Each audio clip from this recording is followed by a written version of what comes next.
আমাদের সিএমকে আমি অনুরোধ করছি, সিএম মুখ্যমন্ত্রী মানে স্যারকে, যে স্যার প্লিজ আপনারা একটু আমাদের মতো মানুষকে আপনারা দেখুন স্যার, মানে আমাদের আর কোনো উপায় নেই স্যার এছাড়া স্যার।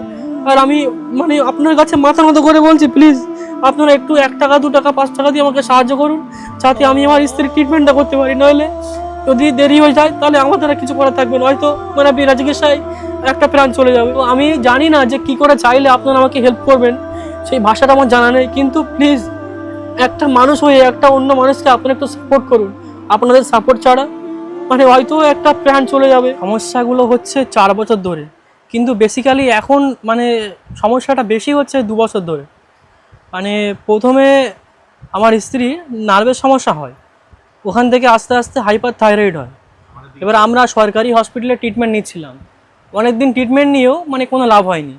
এবার লাভ না হলে আমরা পার্সোনাল ডাক্তার দেখাতে আরম্ভ করলাম বারাসাত, ডাক্তার গৌতম সাহা। ওনার 1600 টাকা করে ফি, আর সপ্তাহে 2000-3000 টাকার ওষুধ দেয়।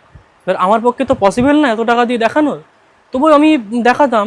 কিন্তু এবারে তারপরে রিসেন্টলি আপনার 1.5 বছর মতো হচ্ছে, মানে যে সিমটমসগুলো শুরু হয় আমরা বুঝতে পারিনি। বুকের লাংসে ইনফেকশন হয় প্রথম, এবার বুকের লাংস থেকে ইনফেকশনটা সমস্ত শরীরে ছড়িয়ে পড়ে। এবার ছড়িয়ে পড়ার পরে যখন ইনফেকশনটা যখন লিভারে গিয়ে অ্যাটাক করে, তখন অটোমেটিক মুখ দিয়ে, নাক দিয়ে, গাল দিয়ে রক্ত ওঠে। তো রক্ত যখন ওঠে তখন আমরা অনেক ডাক্তার দেখিয়েছি, অনেক রিপোর্ট করেছি, আমাদের প্রায় 2,30,000 থেকে 40,000 টাকা খরচা হয়ে গেছে, কিন্তু রোগ ধরা পড়েনি। রোগ ধরা না পড়লে আমরা বসিরহাট সুরক্ষায় ডাক্তার কেডি বিশ্বাসকে দেখাই। তো উনি আমাদের বলেছে আপনি আল্ট্রাসোনোগ্রাফি করুন, 5 বার করলাম, ধরা পড়লো না। তো বলছে ঠিক আছে, লাস্ট চান্স আপনি গালের মধ্যে ক্যামেরা দিয়ে ইন্ডোস্কোপি করুন। তাই করলাম, ইন্ডোস্কোপি করে ধরা পড়লো সন্তানের নাড়িতে অনেকগুলি টিউমার, ইনফেকশন, এমনকি ফার্স্ট স্টেজের জীবাণু পাওয়া গেছিলো। তখন ডাক্তার বলছে অবস্থা খুবই খারাপ, আপনি ইমিডিয়েটলি মানে বাইরে নিয়ে চলে যান। তো তখন বাড়ি যাওয়ার মতো টাকা আমার কাছে ছিল না। তারপরে আমার স্ত্রী প্রেগনেন্ট ছিল। এবারে ডাক্তার বলছে যদি সন্তানকে আর মাকে আপনারা বাঁচাতে চান তাহলে একটাই উপায়, ইঞ্জেকশান। এবার একটা ইঞ্জেকশনের 22,000 টাকা করে দাম, 3টেও লাগতে পারে, 4টেও লাগতে পারে। তো আমরা অলরেডি 2,60,000 টাকা খরচ হয়ে গেছে, আর আমাদের কাছে কিছুই আর ছিল না যে আমরা 2 টাকার বিষ কিনে খাবো, সে টাকাটুকু ছিল না। তো তারপর আমরা মানে আমাদের বিগত সরকারের মানে আমাদের মানে মেম্বার প্রধানকে জানিয়েছি, কোনো রেসপন্স আসে না। তারপর আমাদের এমএলএ হচ্ছে বীণা মণ্ডল, ওনাকে জানিয়েছিলাম, উনি আমাকে 1,000 টাকা দিয়েছিল। ওখান থেকে শুরু করলাম অন্তত 20 থেকে 30টা বড় বড় হ্যাভিওয়েট এমএলএকে ফোন করলাম, সবাইকে জানিয়েছি, কিন্তু ঝাড়খণ্ড যায় সেই বলেই সময় নেই, ফুটবলের মতো লাথি মারে, কেউ বলে আমার সময় নেই। 7-8 এমপিকে ফোন করেছিলাম, কোনো সময় হয়নি। আমি সিএম হেল্পলাইনে ফোন করেছিলাম মমতা ব্যানার্জিকে, 3 মাস ধরে জানিয়েছি, কোনো রেসপন্স পাইনি। অভিষেক ব্যানার্জিকে জানিয়েছিলাম, কোনো রেসপন্স পাইনি।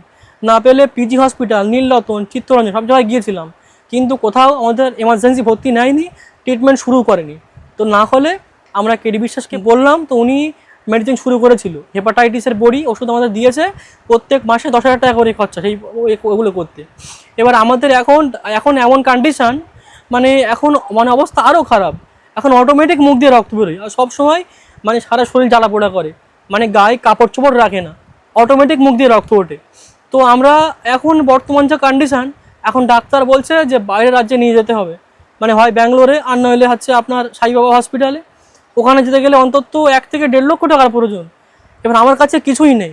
তারপর হচ্ছে আমার শ্বশুরদের অতটা আর্থিক অবস্থা মানে ভালো না যে ওনারা আমাকে সাহায্য করবে, আমি সেই টাকা দিয়ে যাব। তো ওই জন্য আমি আপনাদের কাছে মানে সবার কাছে আমি আবেদন করছি যে আপনারা দেখুন, এই হচ্ছে আমার স্ত্রী, আপনারা দেখুন কি অবস্থা। হ্যাঁ, তো আমি বিশেষ করে আপনাদের কাছে আমি মানে 2 হাত তুলে আপনাদের কাছে আমি অনুরোধ করছি, আপনাদের কাছে মাথা নত করছি, প্লিজ আমার চোখ দিয়ে আর পানি আসছে না। তো আপনারা যদি আপনারা একটু সাহায্য করেন তাহলে বেচারি মানে সবার মতো 5টা মানুষের মতো স্বাভাবিক জীবনযাপন করতে পারে। আমারও তো ইচ্ছা হয় যে আমরা আমাদের অল্প বয়স বিয়ে শাদী করলাম, একসঙ্গে সুখী শান্তিতে ঘর করি, কিন্তু আল্লাহ রাখায় তো মানে জানি না কেন এটা মানে হয়েছে। তো আপনাদের কাছে অনুরোধ করছি, আর বিশেষ করে আমাদের এখনকার যে সরকার আর আমাদের সিএমকে আমি অনুরোধ করছি, সিএম মুখ্যমন্ত্রী মানে স্যারকে, যে স্যার প্লিজ আপনারা একটু আমাদের মতো মানুষকে আপনারা দেখুন স্যার, মানে আমাদের আর কোনো উপায় নেই স্যার এছাড়া স্যার।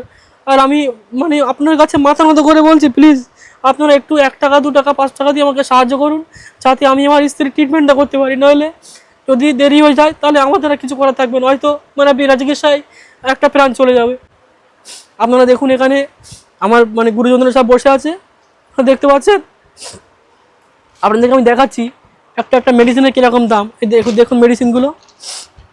এই একটা মেডিসিনের দাম 1642 টাকা করে, 1642 টাকা করে। এই একটা মেডিসিনের দাম 1371 টাকা করে। এই একটা মেডিসিনের দাম 1500 টাকা করে। টোটাল 10,000 টাকা প্রত্যেক মাসে খরচা, আমার খাওয়া হোক আর নাই হোক। আর রিপোর্ট তো অলরেডি রিপোর্ট তো প্রায় এতটা রিপোর্ট আমি আপনাদের কটা আমি আপনাদের দেখাবো, অনেক তো রিপোর্ট। তো ডাক্তার বলেছে যে কিছু রিপোর্ট করতে, সেই রিপোর্টগুলো করতে প্রায় 40,000 টাকার মতো খরচা হবে। তো আমি জানি না যে কী করে চাইলে আপনারা আমাকে হেল্প করবেন, সেই ভাষাটা আমার জানা নেই। কিন্তু প্লিজ একটা মানুষ হয়ে একটা অন্য মানুষকে আপনারা একটু সাপোর্ট করুন। আপনাদের সাপোর্ট ছাড়া মানে হয়তো একটা প্রাণ চলে যাবে। আপনারা হয়তো দেখেছেন যে অশোকনগরে একটা মেয়ে, পায়েল পায়েল তার নাম, মানে রিসেন্টলি আপনারা দেখেছেন কী অবস্থা হয়েছে। তো আমি ওই জন্য আপনাদের কাছে অনুরোধ করছি যাতে আর একটা প্রাণ না চলে যায়। সেই জন্য আপনারা বেশি বেশি করে ভিডিওটা শেয়ার করবেন, বেশি বেশি করে, যাতে অন্য একজন আমাদেরকে সাহায্য করে। আর আপনারা আমাকে একটু হেল্প করুন। আমার স্ক্যানটা একটু সমস্যা চলছে, ঠিক আছে? তো ওই জন্য আমার মানে আমি স্ক্যানটা আমার দিচ্ছি না। আমার স্ক্যানটা দিলে হয়তো 2-5 হাজার হলে হয়তো মানে অ্যাকাউন্টটা ফ্রিজ হয়ে যাবে।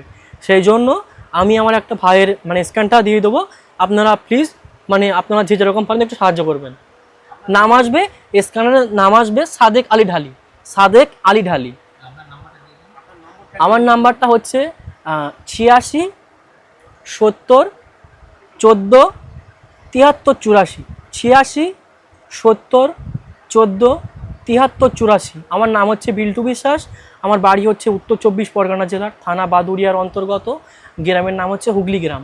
আর বর্তমান আমি এখন যেখানে আছি এটা হচ্ছে উত্তর 24 পরগনা জেলার থানা মিনাখার অন্তর্গত, গ্রামের নাম হচ্ছে দেবীতলা গ্রাম।